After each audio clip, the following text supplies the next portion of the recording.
Welcome to B A career YouTube channel. दोस्तों मैं शिवम शुक्ला आप सभी का स्वागत करता हूं एवं अभिनंदन करता हूं। दोस्तों आज की वीडियो में हम लोग बात करेंगे भूगोल यानी ज्योग्राफी से संबंधित ये वीडियो होगा। और ये वीडियो जो है वो किस कक्षा के लिए इम्पोर्टेंट है, तो वो क्लास जो होगी दोस्तों बीए थर्ड ईयर की क्लास होगी।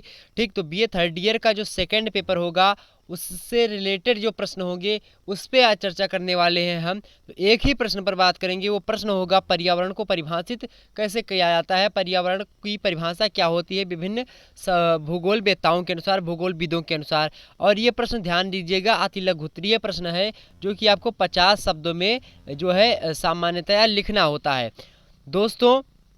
तो ध्यान रखना है ये बातें। ठीक, क्या है बीएस थर्ड ईयर का ये पेपर जो होगा वो सेकंड पेपर के अंतर्गत ये प्रश्न पूछा जाएगा। और सेकंड पेपर का जो नामकरण है वो पर्यावरणीय भूगोल के अंतर्गत या पर्यावरणीय अध्ययन आप बोल सकते हो, वो पेपर का आपका नेम होगा, name of paper second paper of BA third year.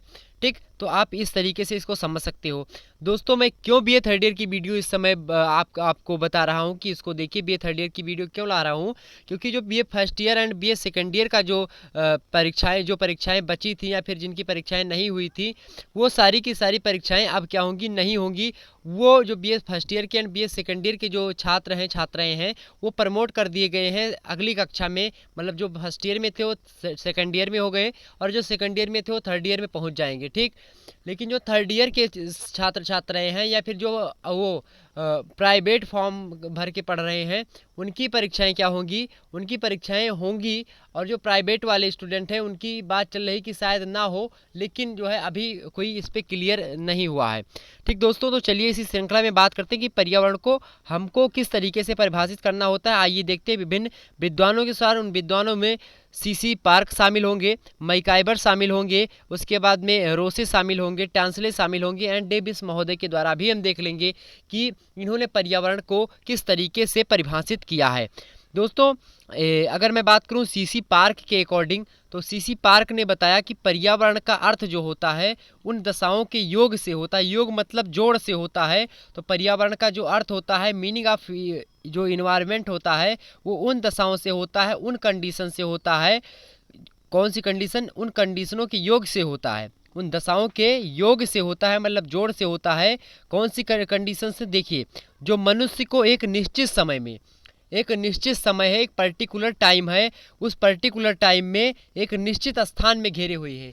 एक जो है पर्टिकुलर टाइम है एंड पर्टिकुलर स्पेस है, पर्टिकुलर एक स्थान है, उस पर्टिकुलर स्थान में कोई पर्टिकुलर क्या है, टाइम में, पर्टिकुलर मतलब एक निश्चित समय में, एक निश्चित स्थान में जो एक व्यक्ति को घेरे हुए होता है, वही क्या है, वही पर्यावरण है।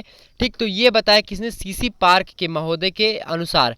अगला हम देख लेते हैं, अगले आपके हैं मैकाइबर के अनुसार। मैकाइबर जो है ये बहुत बड़े समाजशास्त्री के रूप में हमारे सामने आते हैं और इन्होंने इस भूगोल के एक शाखा जो पर्यावरण के अंतर्गत हम अध्ययन करते हैं उसको भी कहीं ना कहीं पे इन्होंने डिफाइन किया है। आइए देखते हैं इन्होंने किस तरीके से डिफाइन किया है। इन्होंने कहा कि पृथ्वी का धरातल और उसकी प्राकृतिक दशाएं। अब पृथ्वी का धरातल आप समझ सकते हो, पृथ्वी का धरातल क्या है? जो पृथ्वी का तल है, भूपर्पटी जिस पे हम रहते हैं, वो पृथ्वी का क्या है? धरातल है। धरा मतलब पृथ्वी, तल मतलब जो जिस पे हम रहते हैं। ठीक, और इस तल में जो है आपका नितल भी शामिल होगा, जो गर्त होंगे वो भी, मतलब जो सागरीय तल हैं वो भी शामिल होंगे, जो पृथ्वी के महाद्वीपीय तल हैं वो भी शामिल होंगे।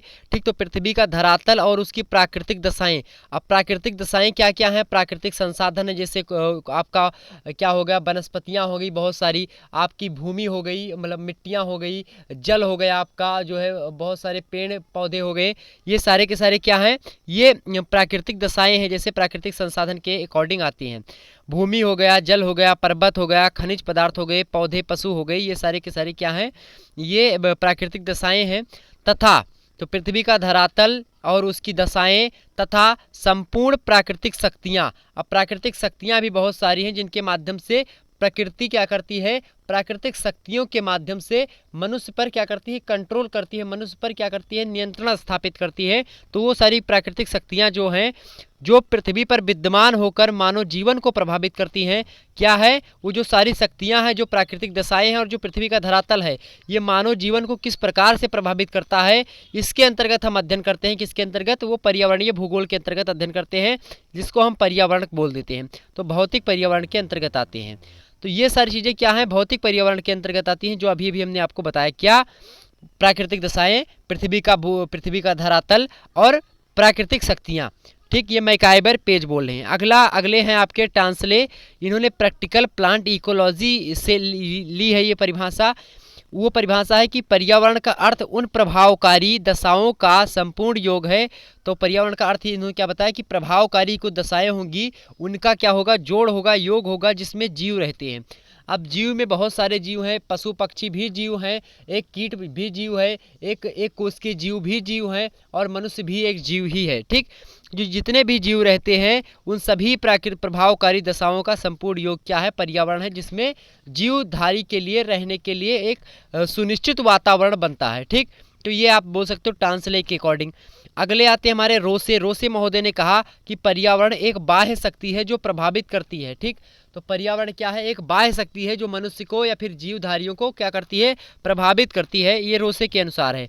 अगले हैं आपके डेविस, और डेविस ने क्या बताया, डेविस ने कहा कि मनुष्य के संबंध में पर्यावरण से अर्थ, इन्होंने मनुष्य और पर्यावरण का संबंध बताते हुए कहा कि मनुष्य के संबंध में पर्यावरण से अर्थ ये होता है कि भूतल पर मनुष्यों के चारों ओर फैले उन सभी भौतिक रूपों से है जिससे वह निरंतर प्रभावित होता रहता है।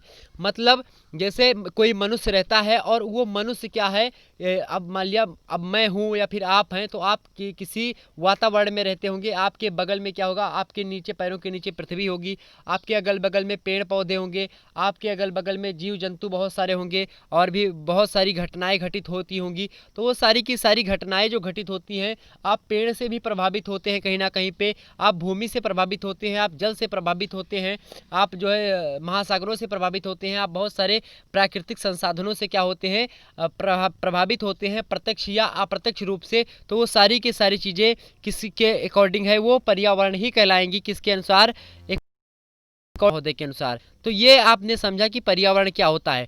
हालांकि हमने इसको इतने विस्तार में इसलिए समझाया एक एक शब्दों को, क्योंकि आपके समझ में आ जाए।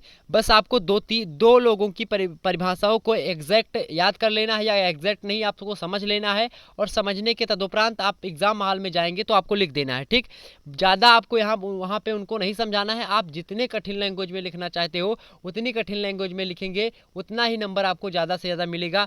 ठीक, मिलेंगे एक नई वीडियो के साथ, तब तक के लिए जय हिंद, जय भारत दोस्तों।